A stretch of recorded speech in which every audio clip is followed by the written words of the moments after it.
你要我死，但我却偏偏活着，只因一只画眉鸟。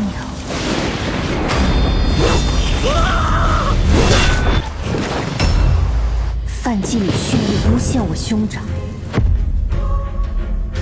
害他冤错人亡。13年了，每一道疤都在提醒我不能忘。天意如此，那你走吧。如今你道业未成，便着急下山，值得吗？我这一生便为此而活，哪怕万劫不复。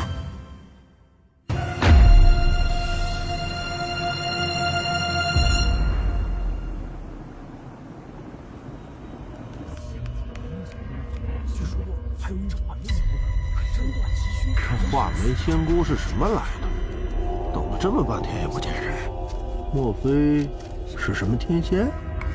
可不敢乱说呀。这位仙姑数月前来到此地，身负神通，据说能用一只画眉断凶棘。姑娘，我们等的那人来了。来的人都是适宜探查过的，这是记着他们跟你的卷册。右手倒数第2位，这人在海宁郡常为大人物们寻花鸟珍奇，暗地却替他们干些见不得光的事。范季礼，今日的命书专为你而写，让你也尝一尝报应的滋味。仙姑廉价至，炷香。这身段不错呀。散人画眉，师从白云山。诸位道友今日前来，当知我雪照居的规矩。人之气运因果，本为天意所趋。今日所得戒称，无论吉凶，皆需各位自负。好啊，那就请仙姑算算我近日的运势如何。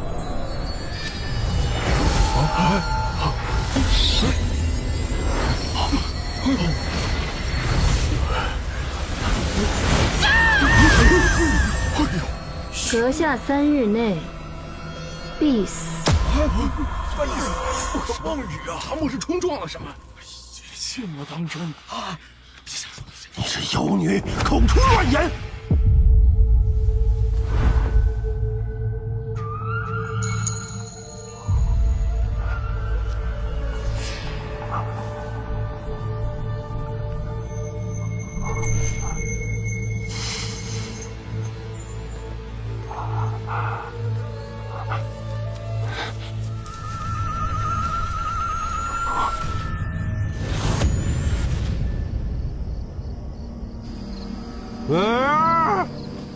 我来了，你在哪儿啊？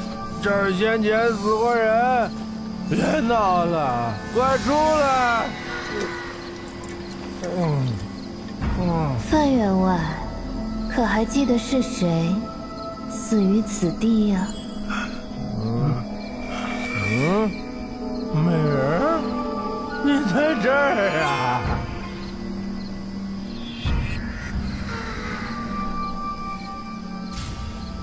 你怎么和白天不一样了？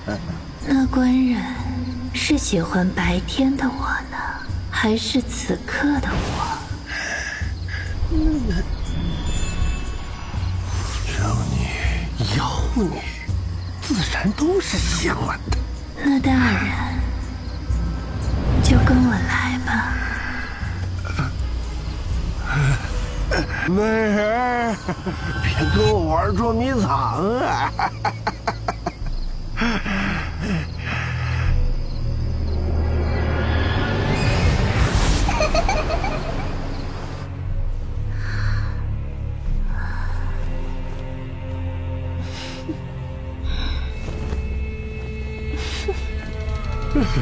美人。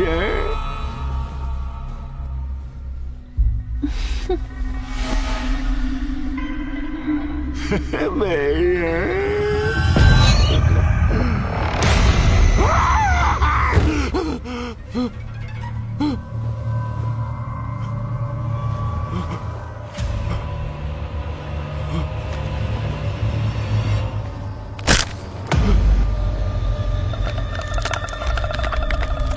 范西里，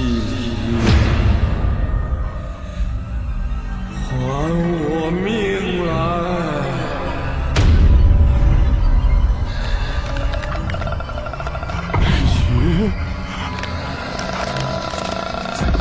你为何害我？李兄，你别怪我，千万别害我，都是他们逼的。我真的不是谁。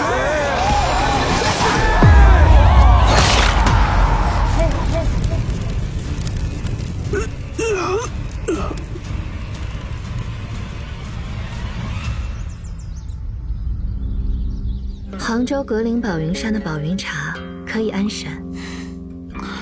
仙姑姐姐亲手做的茶，肯定比那9重天的甘露还要好喝。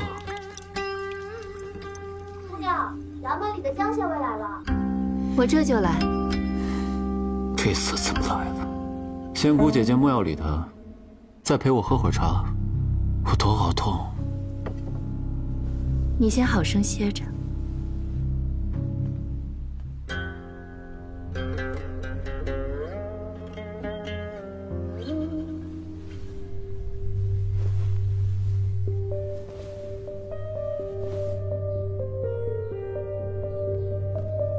此事还未告知新任县令大人，是否？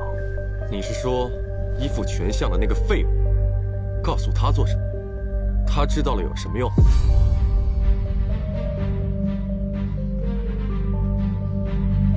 江大人，将此妖女拿下！且慢，大人何故要捉拿于我？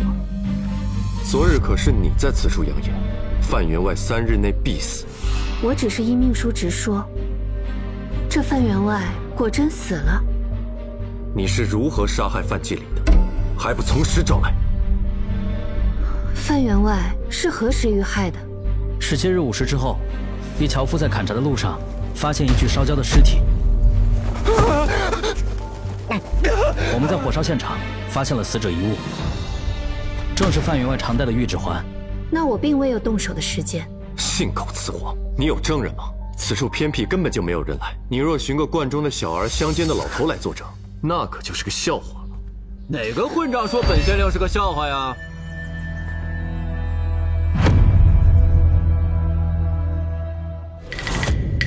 本县令就是人证。今日4时一直到1刻钟之前，仙姑姐姐一直在我榻前相伴，半步都不曾离开。啊，还未向仙姑姐姐说明，在下陆延崇，字居康，旁人都唤我十郎，乃是此地的父母官。十郎？哪个十？自然是美玉顽石之时。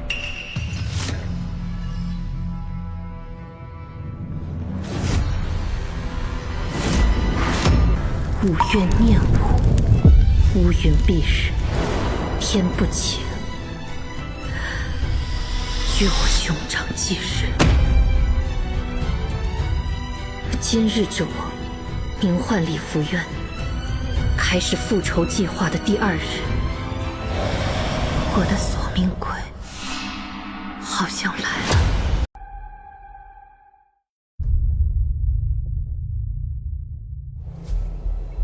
如今你道业未成，便着急下山，为了报仇，修习幻术，以致经脉逆行，需日日以金针刺血，方能保命。当真值得吗？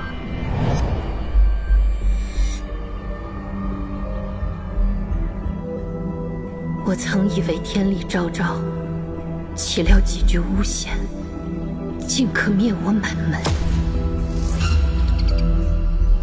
杀人凶手还不就擒？兄长被当替罪羊，屈打成招，含冤而死。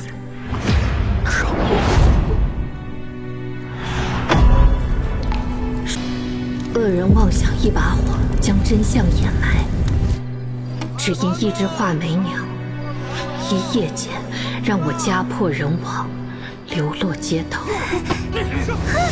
从此，超偷10度时，被人如畜生般踢打，几近死去。但我偏要活下去，哪怕只剩一息，也要找到幕后真凶。不论他身居何位，我必令其自云端坠落，与我兄长继承之日，血债血偿。天意如此，那你走吧。你走的道，如今才刚刚开始，但为师还有一忠告。继燕雀之身，欲磐石而亡。师父是说，如果我坚持寻找真相，那么便会死在这个与石相关之人手中。是了，哪个石？自然是美玉顽石之石。玉石于水，这人身处高位，却必将拉你沉于泥淖。你难道不怕吗？仙姑姐姐，仙姑姐姐，今晨仙姑姐姐救了我，我换她仙姑姐姐有什么问题吗？知县大人莫要开玩笑了。知县大人，此妖女怎么可能救你啊？是这样的，我掉水里了。话说那沈官，我想着刚到任不久，要多体恤民情，体察民意，就随处逛了逛，来养活一双儿女。敢问大哥，这先生讲的什么呀？画眉鸟奇案，你们听说了没？梁安到梁青天再过半月，就要同巡查使翟禄一起回花昌县来了。只因银钱未曾谈妥，便奋起杀人，还割下沈官的头颅，抛于那水泊之中。有道是因果循环，万物有报。知县大人明辨黑白，立即最后于狱中畏罪自裁。想着我多少使点水性，不如趁天气正好畅游一番。谁知道日头太好，我竟睡着了。等我再次醒来时，船内已然进水，所以船翻了。快进水啊！落水了！我就这么掉下了水。当我再次醒来时，已经被救上了岸。我一睁开眼，首先看到的就是仙姑姐姐牵着我的手。姑娘明明拎的是衣领，哪里亲手收？今晨我们去城中采买，回城的路上，身边小童想要游湖，我们这才去了湖上，遇到了知县大人。定是我形容倜傥，颇有道根。仙姑姐姐对我一见如故，这才救起了我，是不是？大人莫不是上了这妖女的当，给她当了不在场证人？玉我怎么说？今日正午，有人在西市口看到了死者范锦，说明他被杀是在今日范老板至未时出之间。难道大人从未合眼，他亦从未离开？对啊，我被救上来时是晕着的。你若在此期间杀人再赶回来，也不是不可能啊！枉我对你一片赤诚，你竟然一直在骗我，实在让人痛心。你江县尉，将人带回去。说什么？大人方才说尸体是在西郊发现的，大人从西郊到此地大约多少时辰？左右1个半时辰。陆大人约是在未时醒来的。我若是午时在西郊杀了人，怎么可能在半个时辰之内赶回来陪陆大人呢？哎，江县尉，仙姑姐姐说的对啊，她不可能凭空出现，那一边杀人一边救我吧？我知道，大人对我颇多意见，但这范员外之死，与我确实没有半点干系。哎，横说竖说，仙姑姐姐就是没有嫌疑。江县尉，私事体大，你还是跟我回去好好查案，莫在这叨扰仙姑姐姐。走走走走走，走啊，走。仙姑姐姐，我们来日方长。姑娘，您这话说的滴水不漏，他们定不会怀疑我们了。此事并非万无一失，我这一季还有一处天大的破绽，我也在赌。赌什么？赌那花昌县的仵作老爷会不会在7日之内验尸？验尸？这都烧成焦炭了，还用验？当验呢？那需等等。等什么呀？临县没有仵作，这方圆几里尸首凡是有异都要归总到我这里。再加上苍云山最近匪患猖獗，又死了不少人，你这凡事得讲个先来后到吧？哎，你没见到我这里已经是客满为患了吗？就连偏院的灶房都拿来停尸用。崔老莫嫌我烦你啊？这江县尉好似不大喜欢我，他非但不肯和我同城一骑，还把我打发到你这儿来。哎，不过我先说好啊，不是我自己要来你这儿的。你说他不懂礼数也就算了，你这仵作老脾气也古怪的很，这衙门上下就没人真把我当回事儿。哎，我说你那尸体都烧成焦炭了，还能查出什么来？能的，口鼻、心肺。若是有经验的仵作，这人是刚刚死的，还是已经入土几日的，一验便知。除非什么？烧得再彻底些。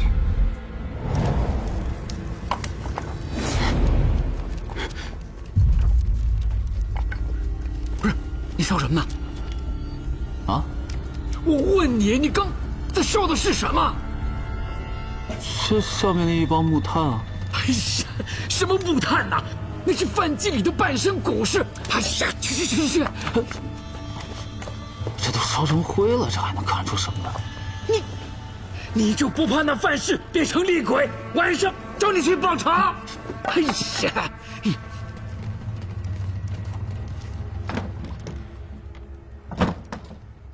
哎，不过我先说好啊，不是我自己要来你这儿。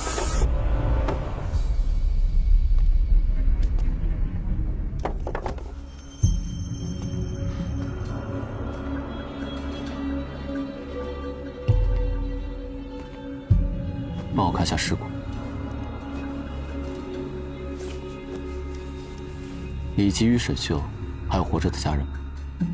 沈秀有一妻子和一双儿女，今年潜染疫而亡。李吉全家死于月华街大火，所以不应当有。不应当？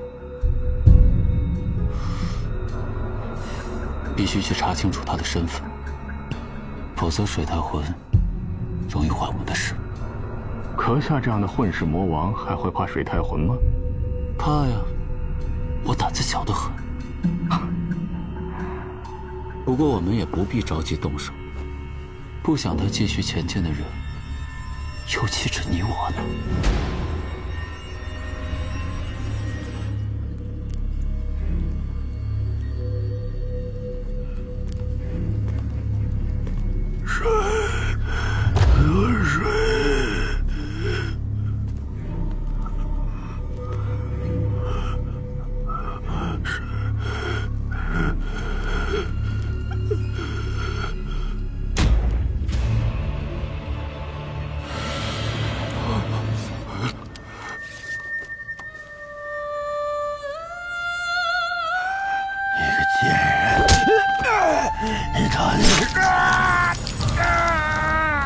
你不记得我了？没关系，我会让你一点都想起来。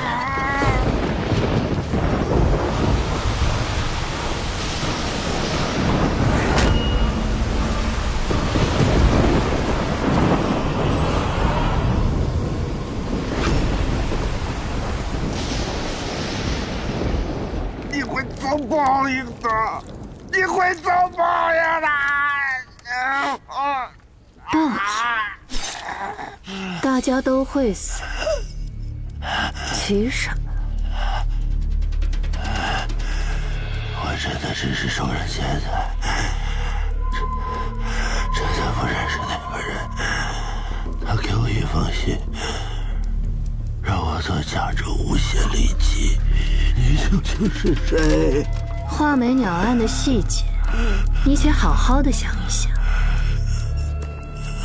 想出一件，我便给你一碗水喝。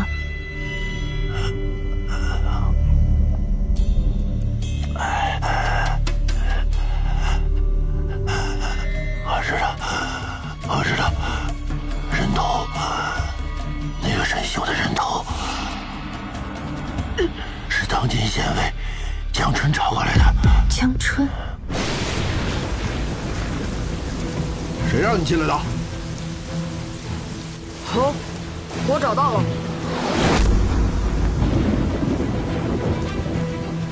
起来吧。我找到了死人头，我父亲是不是可以继续留在衙门？那人头虽然已经乱透了，但是上面有李记的死印压印后的痕迹。人证我上俱全，这才定了死罪。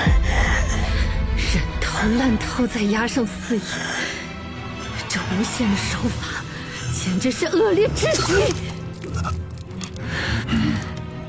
我不爱做人，偏爱做那畜生，那你就继续做着吧。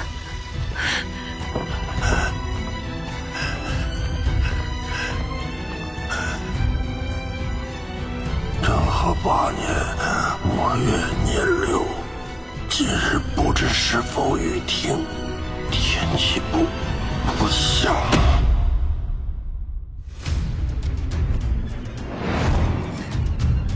江春，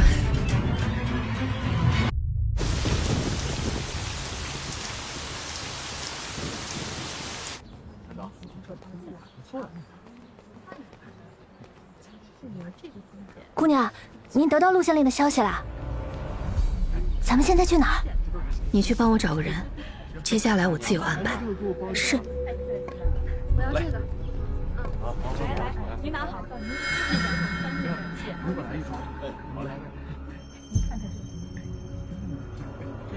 这是我家人。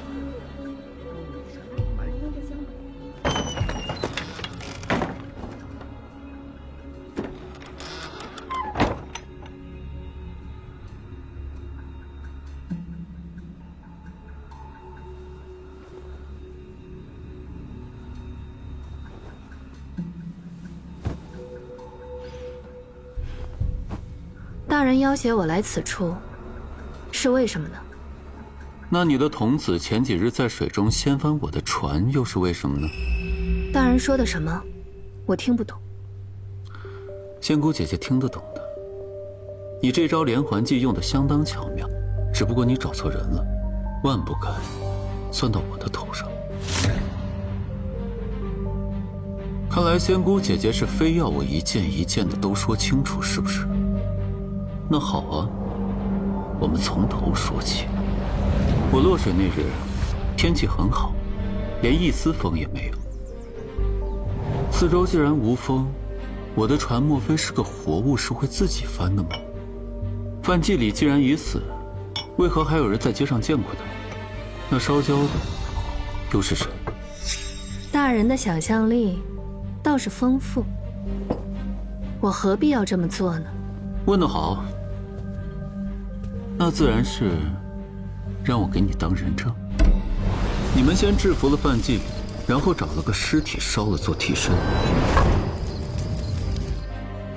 第二天设计我落水，再把我救了上，然后把范季礼装进马车招摇过市，让大家都看见。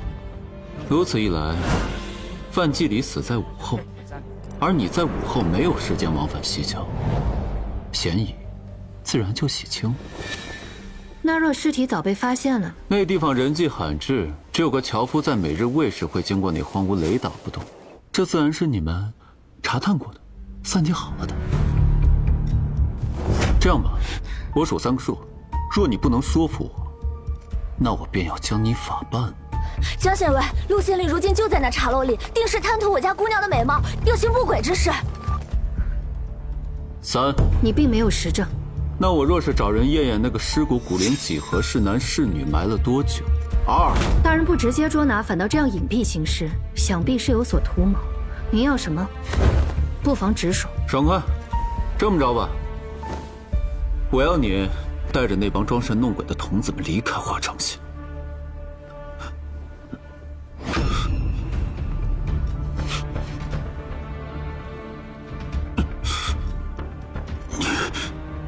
禅酥香，发作大约1刻时间。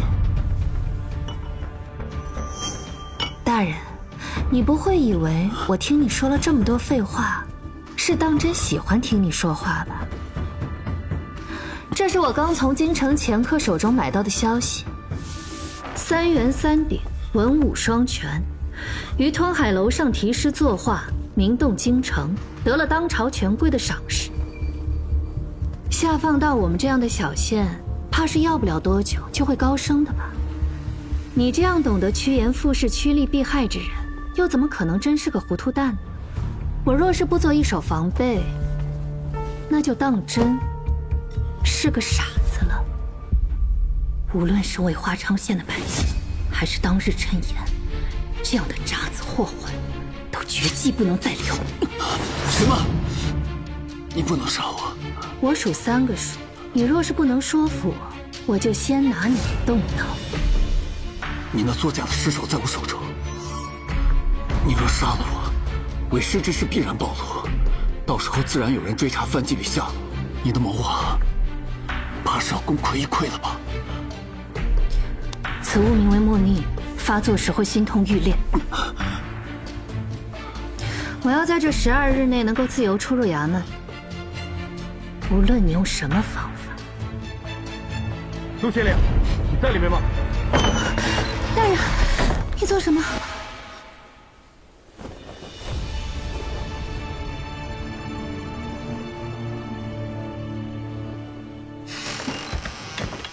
都别过来，备辆马车。大人，华昌县的那个范季礼好像忽然死了。怎么死的？听说是被烧死的。知道了。另有一事。说。从京城来的那个姓陆的，到任华昌县了。多招抚留意吧。是。打扰了陆大人的雅兴，真是抱歉。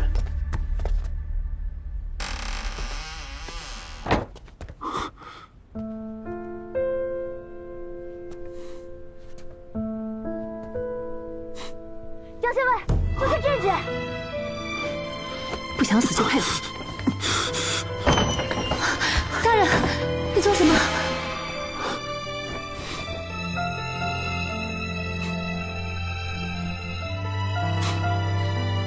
我家姑娘天生身子弱，就不劳江大人了。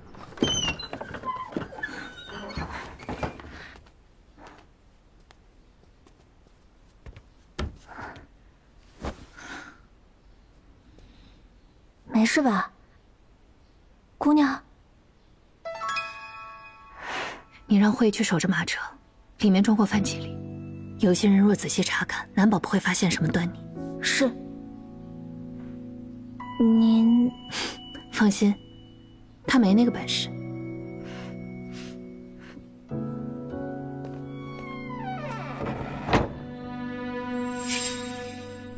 江春，你到底和画眉鸟案有何关联？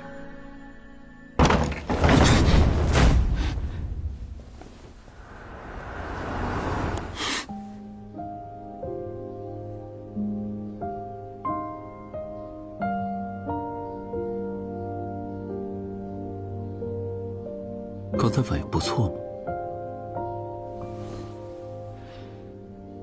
这不正符合大人你登徒子的做派吗？我配合也配合完了，你人也进了县衙，接下来准备怎么做？这人横竖是个麻烦，应当尽早了结，以绝后患。现在，立刻帮我找个人来。你还真点上菜了。找谁啊？江春。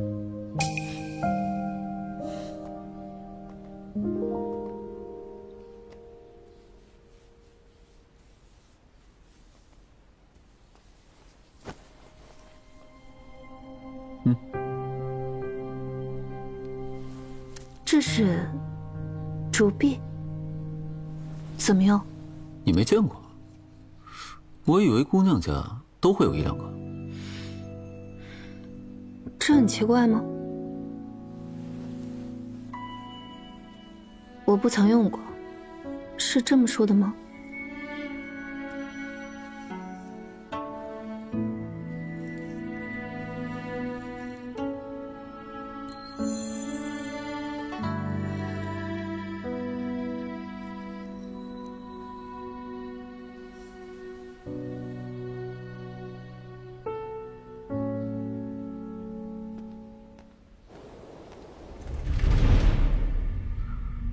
的菜来了。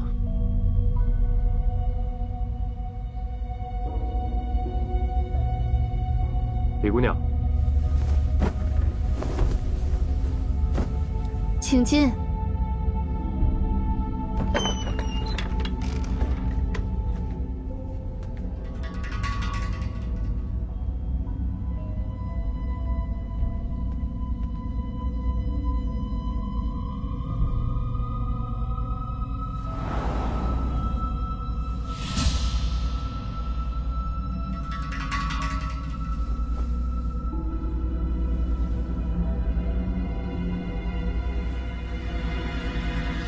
我在外面听到动静了，知道你已经醒了。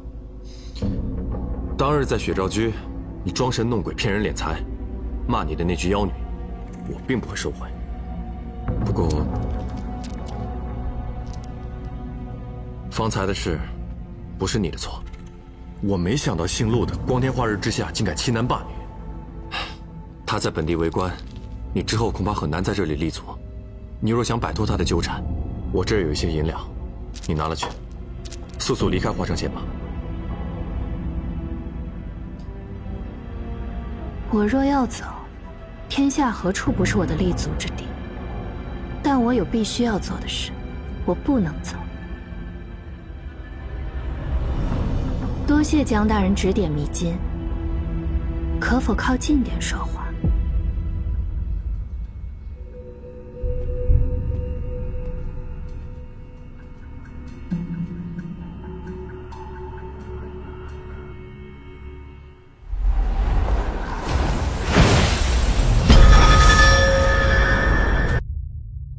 我若要走，天下何处不是我的立足之地？但我有必须要做的事，我不能走。多谢江大人指点迷津，可否靠近点说话？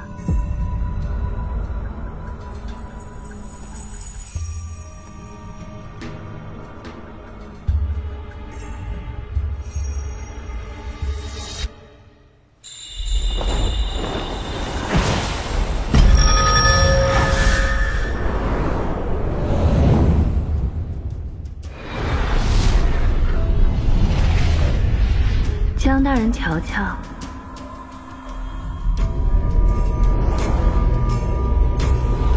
这儿有几缕蓝色，几缕红色。蓝色，红色。对，你好好数一数，数完后闭上眼睛，我有话要问你。你有话要问我？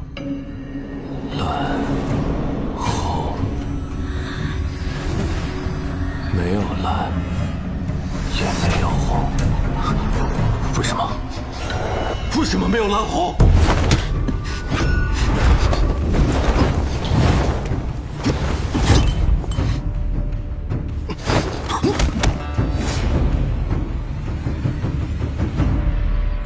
仙姑姐姐道法不精啊，迷人心智还能失手？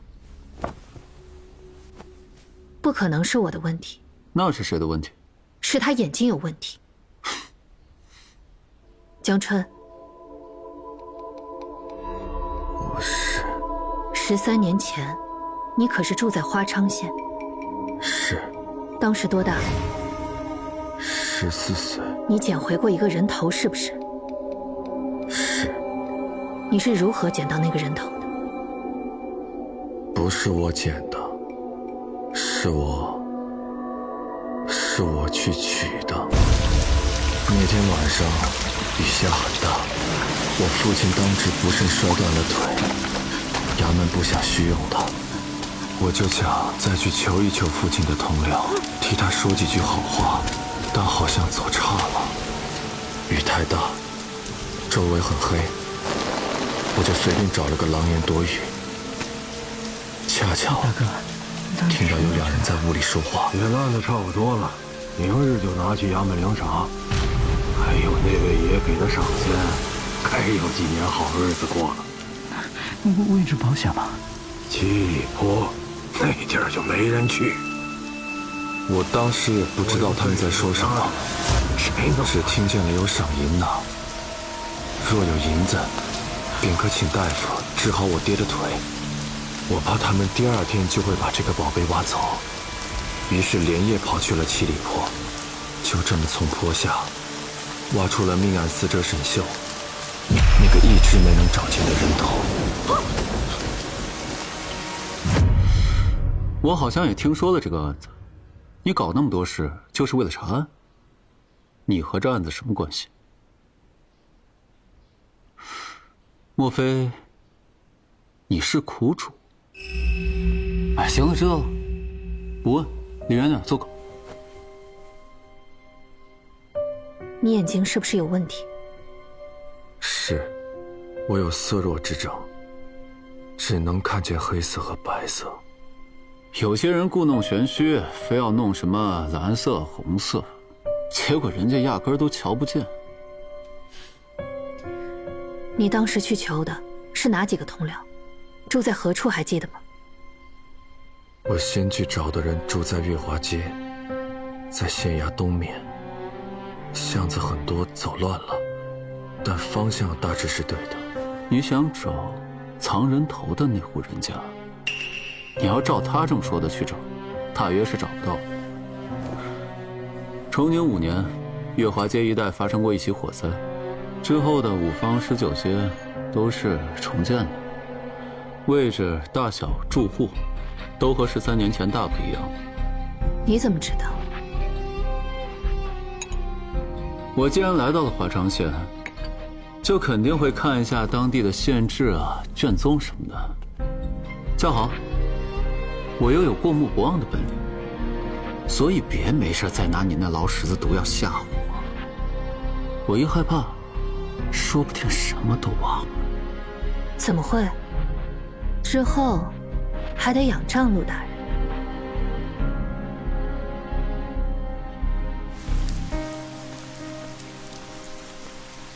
你过来，干活去。啊，我啊。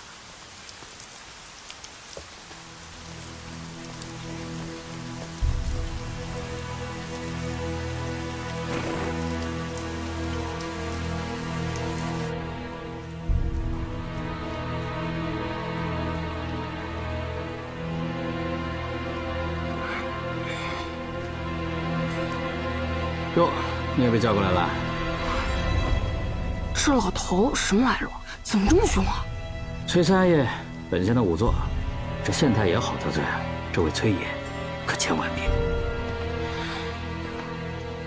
哎呀，嘿，这小老儿把我们唬过来做苦力，自己人跑哪儿去了？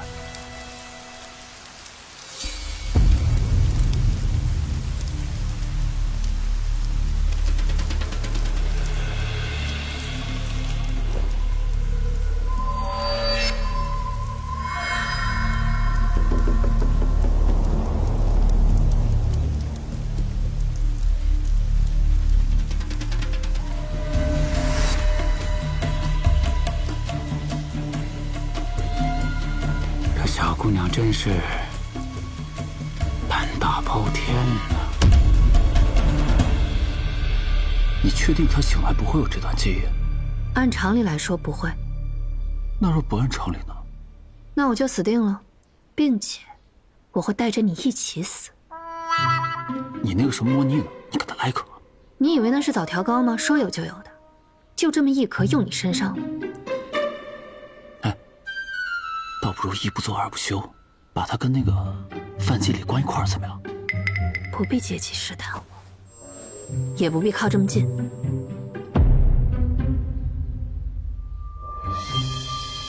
啊，夏静伟，方才对不住啊，是我打晕了你。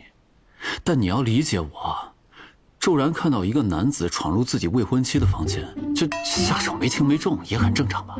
未婚妻？嗯，他是雪照居的画眉仙人。画眉仙人怎么了？我对渊渊一见钟情，渊渊呢也愿意同我长相厮守。再说了，前几日落水的时候是渊渊救了我，我从此魂牵梦萦。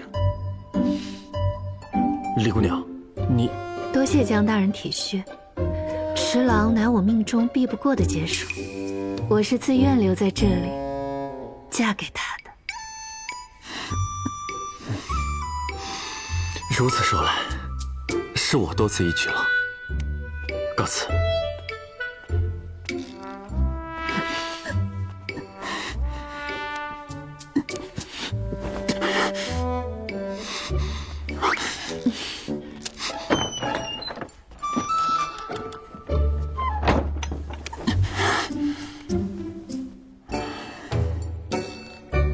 渊渊，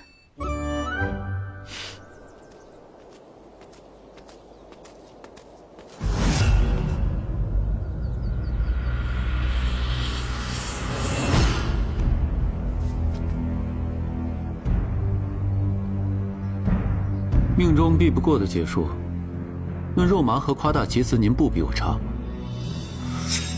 这厮有几膀子力气，不过脑子不太灵光，胡扯鬼扯，竟能蒙混过去。自然比不上县令大人，尖角无匹，一肚子的鬼话。你们说谎！什么意思？你们刚刚在鬼扯。说，你们对我做了什么？青春，你莫忘了我是你上官。你说，还是你说？一个小小的县尉，你这个……别叫！不想知道当年的人头是怎么来的吗？我是武夫，不是傻子。范季礼刚死，你们就找上了我。世上哪有这么巧的事？我与范季礼素无往来，唯一的关联就是画眉鸟案。你们是在查案？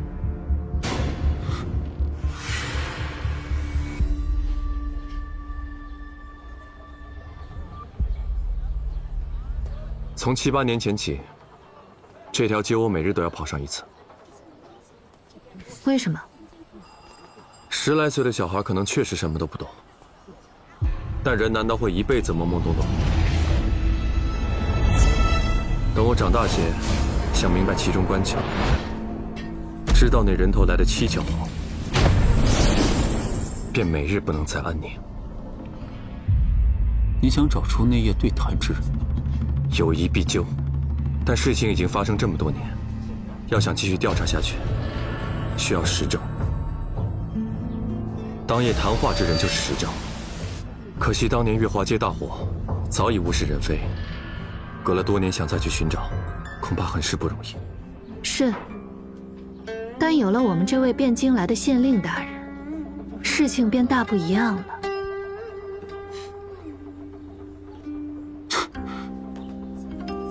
我怎么觉得你俩更为同气连枝？既然你与我们目的相同，你刚才动手做什么？因为我刚才气有点不顺。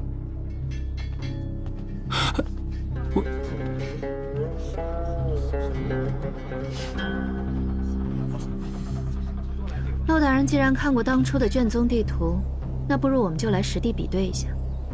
我帮江县尉回忆并不难，但是要当场测绘出位置准确定位，怕是没那么容易。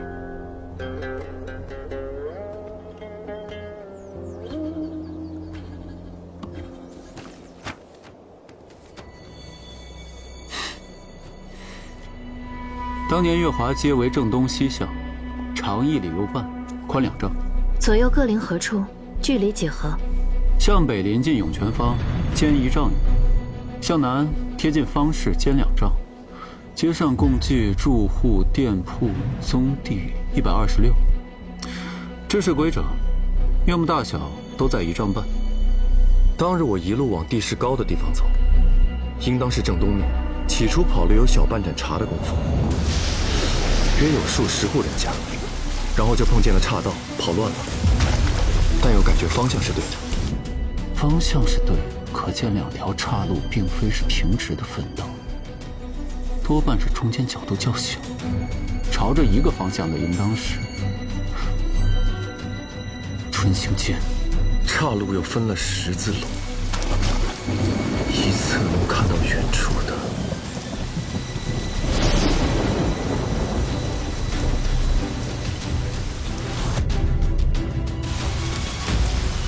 白塔。那夜的茅屋，应当就在此处。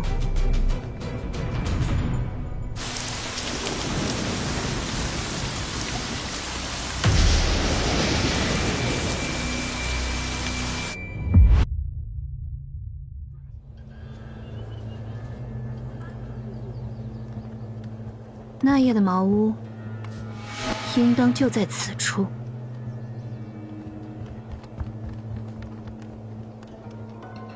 唉，能打能跑，这么个宝贝疙瘩，如今还是个县尉，可见确实一根筋，头脑不太灵光。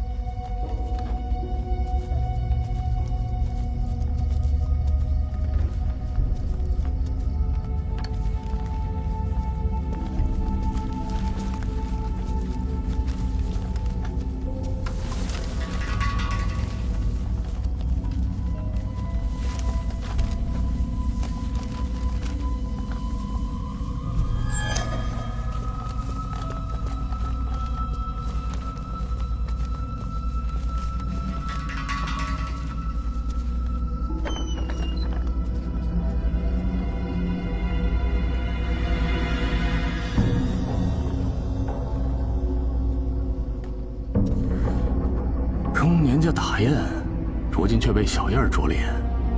你被那小姑娘下毒了？有意思。这药是驯兽用的，毒不死人。查到了吗？因他改了名字，费了些功夫，不过好在查清楚了，他就是画眉鸟案的凶手。李琦的妹妹。李媛儿，你跑得快不快？这儿怎么这么干净？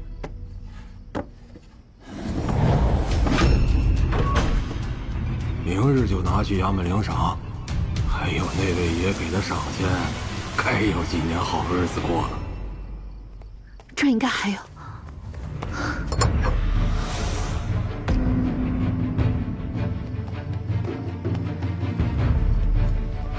别追！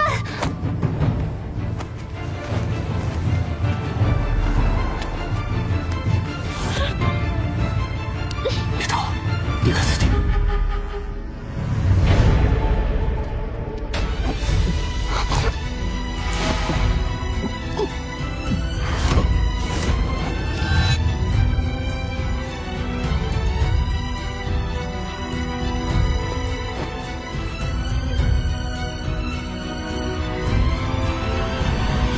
于水，这人身处高位，却必将拉你沉于泥淖。师父是说，如果我坚持寻找真相，那么便会死在这个与石相关之人手中。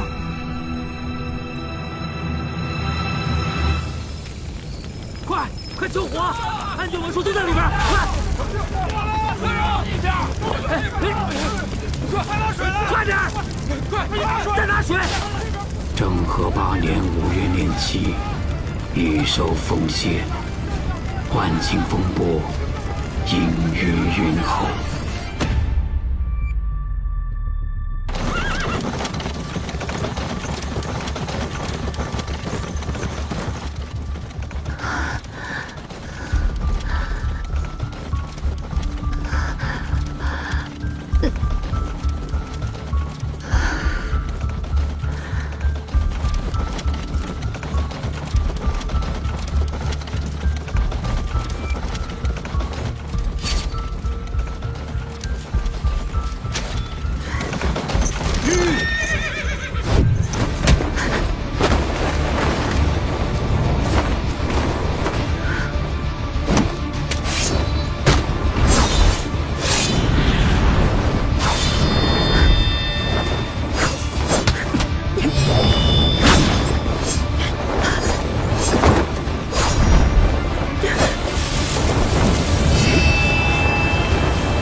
等我和你主子算清这笔账，我再回来收拾你。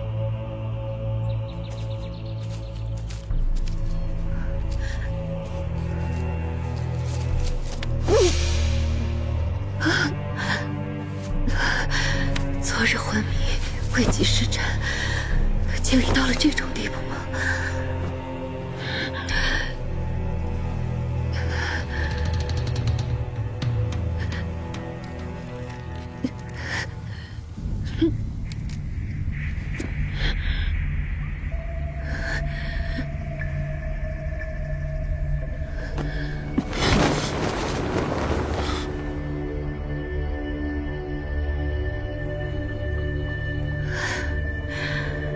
真是个算命鬼！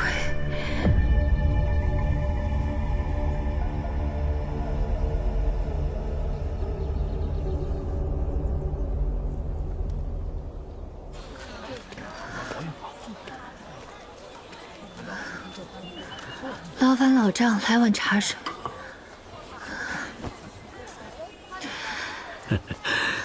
来，先润润嗓子。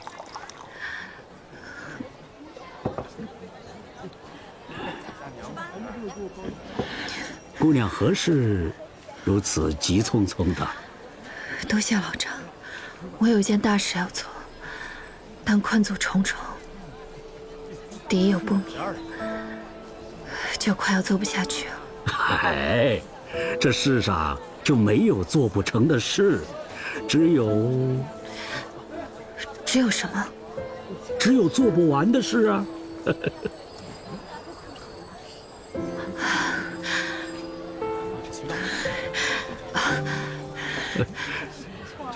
多谢。嗯。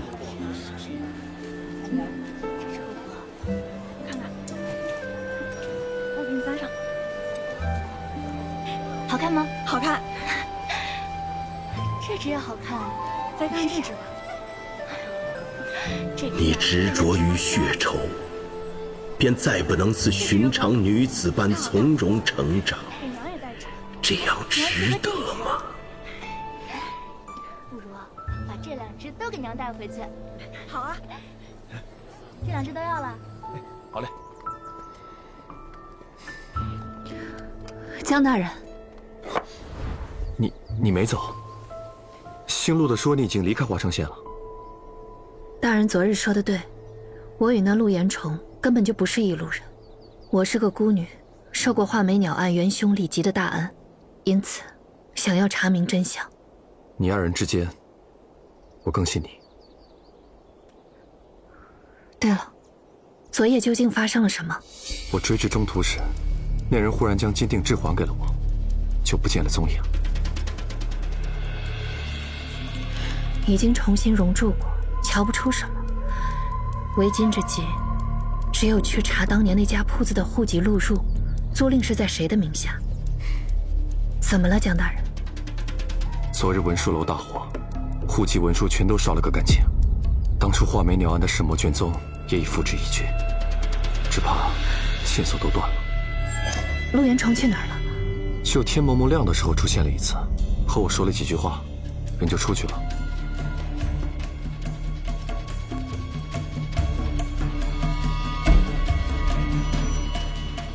没断。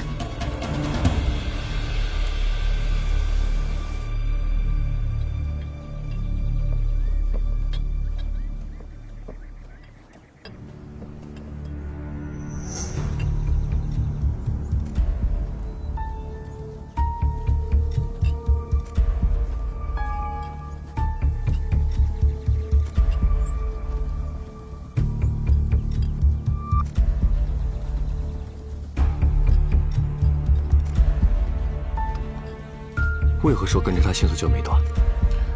陆延崇一开始并没有拒绝和我们一起行动，但一查到铺子，他立刻就翻脸了。当时甚至没有和我们一起进屋子看到那箱金子，却能立刻派人抢金锭引开你，说明了什么？他看过华昌县的户籍档案文书，知道皇氏铺子是谁的，猜到了藏金锭的人是什么来头，所以线索就在苍云山。这苍云山肥瘦有2个。听说是一对兄弟。当初在皇氏铺子谈话的这2人，必然和苍云山匪盗脱不了关系。各位，药送到了。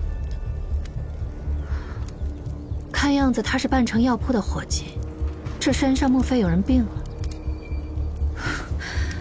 进山的接会稍纵即逝，大人在外与我接应，我先过去了。好。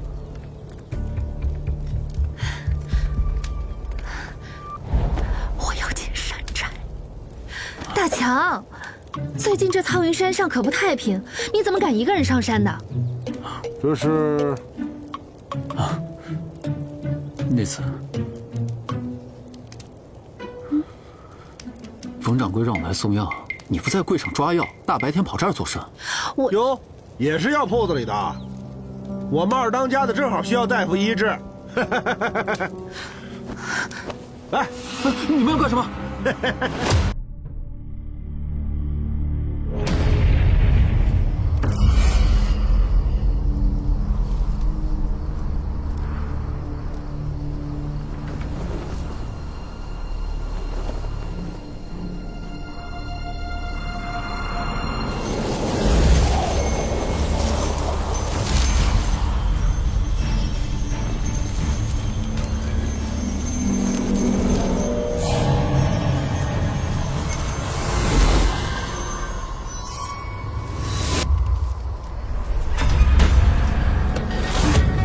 长得真好看，你比他，还有他，还有他，都好看。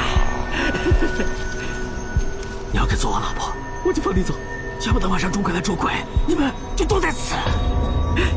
周能剑士，发指怪，绿袍脚带无血块，大鬼跳梁，小鬼哭，心口里太心热，玫瑰衣，走回来，闭门内不行，放屁啊！此人像是有异症。你有话对我说。你可做我老婆？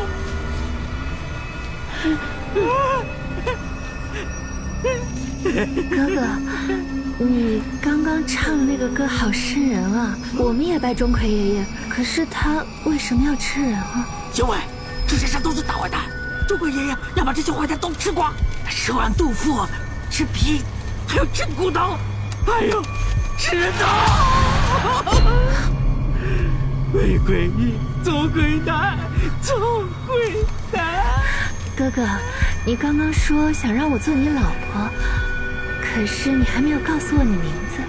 我叫我叫黄宝田，这里的大王就是我，亲哥哥。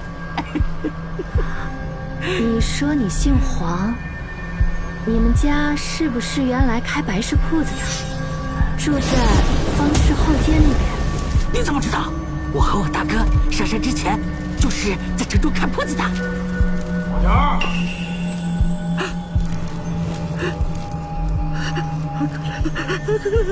把灯点起。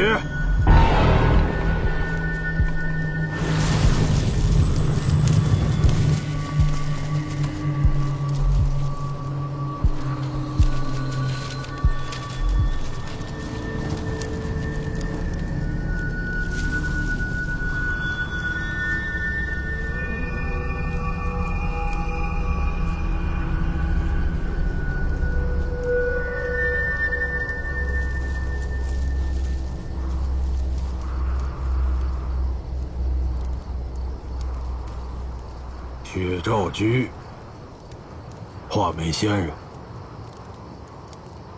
你认得我？我在薛兆居看见过你。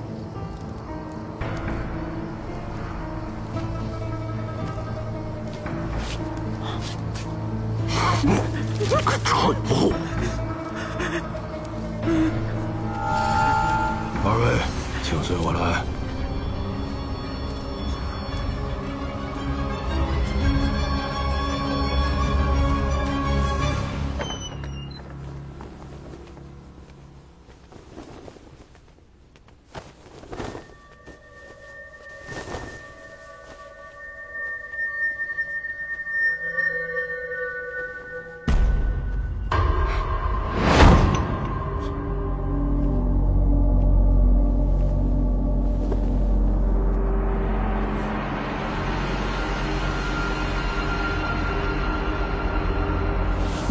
还请仙人了结这山上的鬼事吧。你是说钟馗背鬼吧？我既然来了，就没有袖手旁观的道理。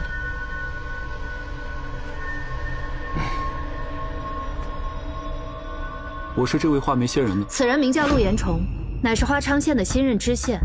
他是来剿匪的，我假意领他上山，就是为了帮你们根除这大患。如果你们不想惹麻烦的话，最好赶紧把他绑了，拿去喂给钟馗爷爷吃了。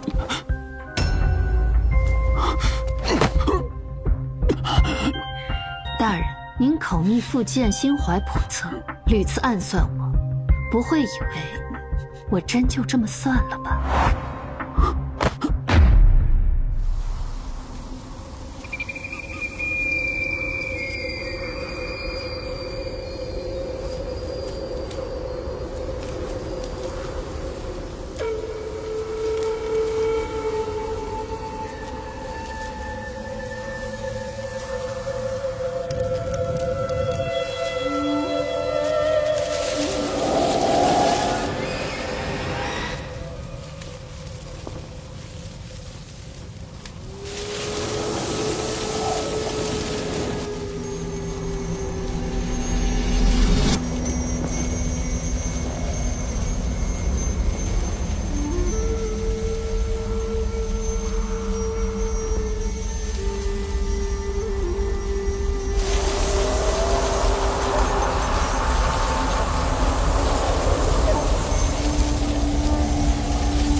这是山寨的布局图。你身手不差，所以才敢独自上山，并不是我们想的那般贪功，或者勾结匪类。哪怕是我，就算跟了上来，也无法将这么复杂的山寨情况记得如此清楚明白。请江县尉速速下山，带人前来剿灭匪徒。爪上似乎有毒，我有一枚牛黄丸，先存服下吧。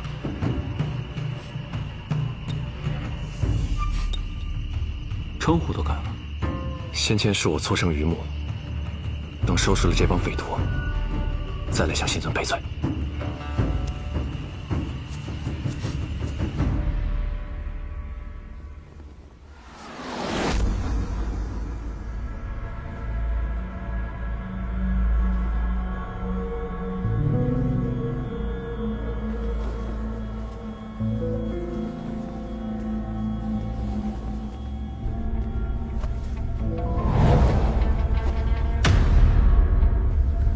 黄阿根之灵位，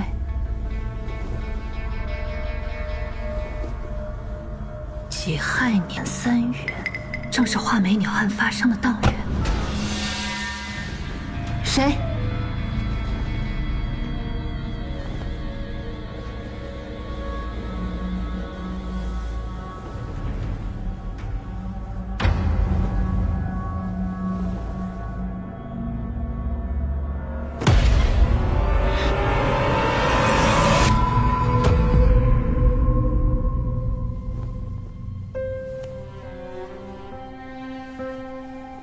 我很好奇，这世上还有什么东西能吓着你？大人，不会以为我真就这么算了吧？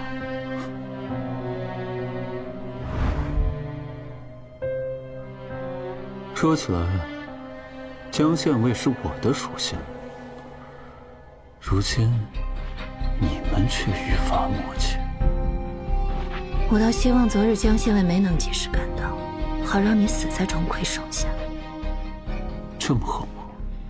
我有宿疾，每日昏时需以古法施针。昨日你绑了我，害我错过时辰，差点死在脚腕。我不知道。对你不知道，你若真对我有恶意，我活不到现在。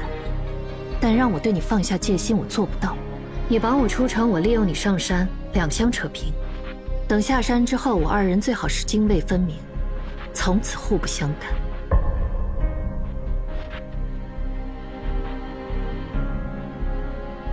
我方才在外面转了一圈，打探到了点消息，说是前几日黄老二在林子里挖了几坛酒来，夜里跟他喝酒的几个人竟都死了，并且通通都没了脑袋，至此黄老二就疯了。到后来，只要3更之后落单在外面的，都轻易没了脑袋。你说，这吃人头的钟馗会是谁呢？黄宝田。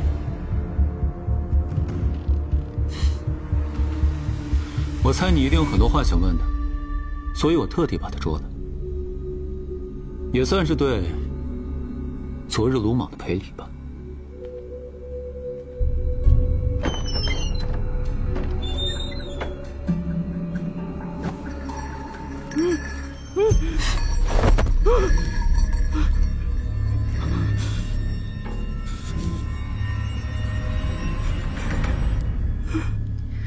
己亥年6月间，你和你兄弟在花昌县郊外7里坡下，是不是埋过一个人头？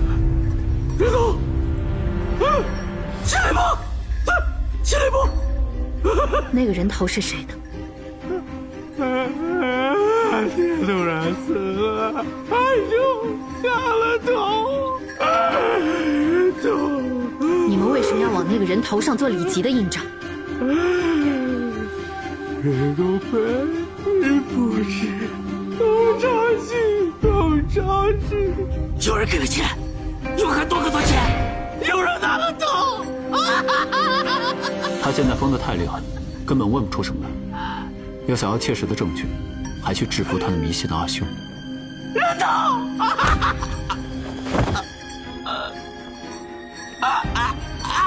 人头！你做了什么？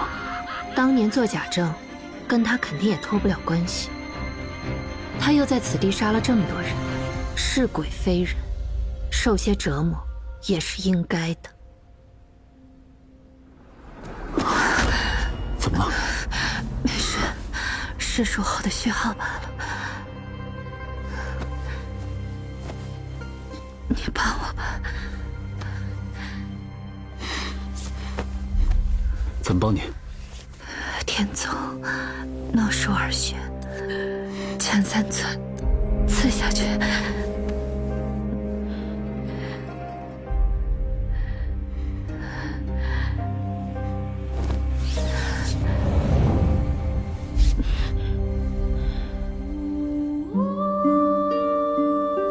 你叫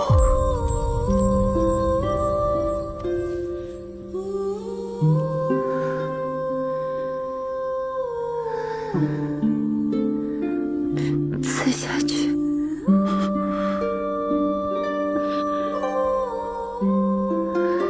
再用点力。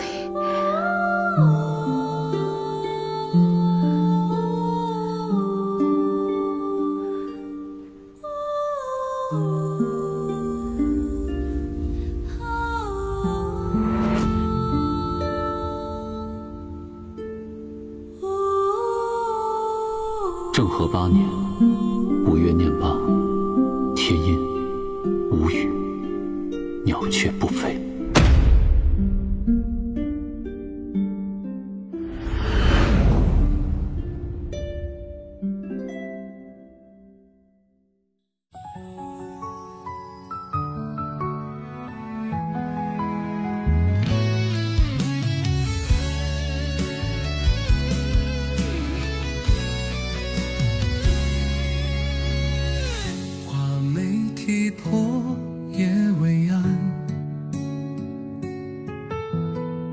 雪溅出了阴凉。